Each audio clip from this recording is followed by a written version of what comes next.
Okay, folks, welcome to another deep dive. Today we are going to be talking about a pretty wild story that's taking over the Nigerian social media scene. Oh yeah, this is a big one. Yeah, we're talking leaked tapes, cryptic posts, accusations flying everywhere, and it's giving us a peek behind the curtain of how gossip spreads online these days. Yeah, for sure. Buckle up because we're diving deep. Yeah. So to break down this whole saga, we got to introduce you to the main players. Yeah, the cast of characters. Exactly. We've got Deeone leak, the one responsible for leaking the tape. Uh-huh. Then there's Verydarkman, or as the source calls him, VDM. He's the one allegedly featured in the leaked content. And of course, you can't forget the gossip blogs, gist lovers, and gossip mill. They're adding fuel to this fire for sure. Oh, they live for this stuff. Exactly. And caught in the crossfire is a guy named Nedu. He's a popular podcast host in Nigeria, and now his name's all over this whole mess. Oh yeah, this is getting interesting. So today we're unpacking this whole story, looking at how it unfolded, and asking some bigger questions about the role of gossip blogs and the power of online gossip in this day and age. Yeah, I think it's a really important conversation to be having, especially now with how quickly things can spread online. Absolutely. So let's kick things off with the leak tape itself. What do we actually know about it, besides the fact that it allegedly features VDM? Right. Well, from what we can gather, it's explicit content, and the source mentions it being shared quite widely online. Yeah, and one thing that really stood out to me was the use of all this coded language. VDM, G at Y. It seems like everyone involved is tiptoeing around saying things directly. What's the deal with that? Well, I think it's a way to avoid legal trouble.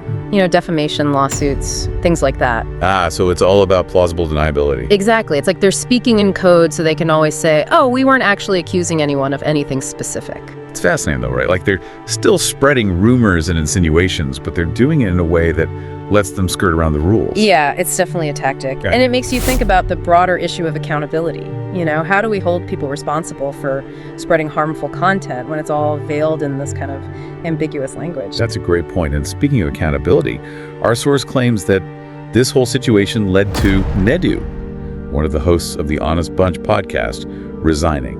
Can you fill us in on who Nedu is and what this podcast is all about? Sure. So Nedu is a big name in the Nigerian media scene. He's known for being outspoken and often controversial.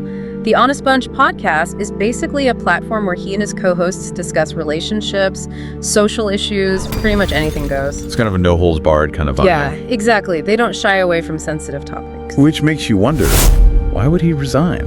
Is there any real evidence to support this claim, or is it just internet speculation running wild?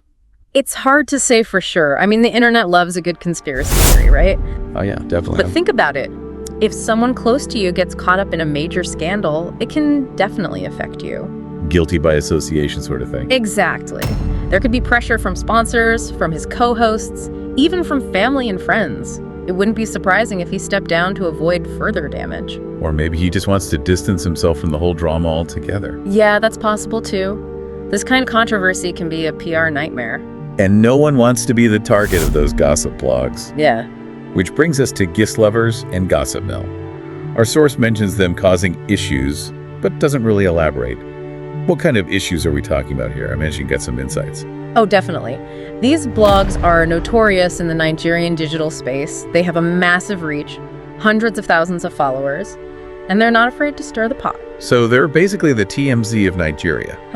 Yeah, something like that. But what kind of impact do they actually have? I mean, besides just spreading rumors and gossip? Well, think about it. These blogs have the power to make or break reputations. Oh yeah, for sure. They can launch careers, but they can also destroy them. They can influence public opinion, create online mobs, harass people relentlessly. The issues they cause can be very real and very damaging. So they're wielding a lot of power.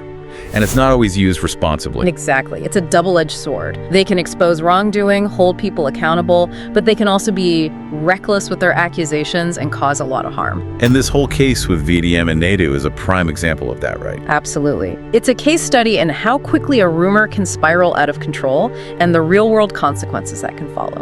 It makes you wonder, why are we so fascinated by this kind of stuff? Why do we crave gossip?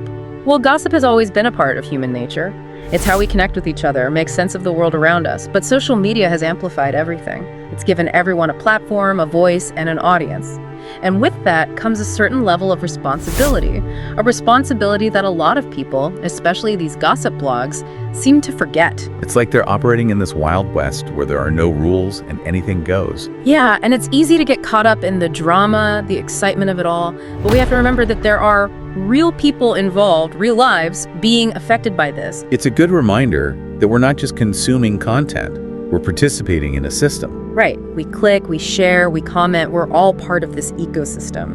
And it makes this case in Nigeria feel like just a small piece of a much bigger puzzle. This whole culture of online gossip, it's everywhere. It is. And it's not going away anytime soon. So the question becomes, how do we navigate it responsibly? That's the million-dollar question. Are we just doomed to drown in a sea of digital gossip? Or can we find a way to hold people accountable and create a healthier online environment? I think it starts with awareness. We need to be more critical of the information we consume, question our sources, and not just blindly believe everything we read online. And remember that there are real people on the other side of the screen. So to wrap things up, we started with a leaked tape in Nigeria and ended up talking about the global phenomenon of online gossip. We've seen how quickly rumors can spread, the power these blogs have, and the very real damage they can cause. It's a complex issue with no easy answers. But it's an important conversation to be having. So for everyone listening out there, here's something to think about. How can we, as individuals, make the internet a less toxic, more responsible space? It's a challenge, but I believe it's one we can overcome. I agree. It's up to all of us to create a better online world. Thanks for joining us on this deep dive. Until next time, stay informed and stay skeptical. Stay skeptical.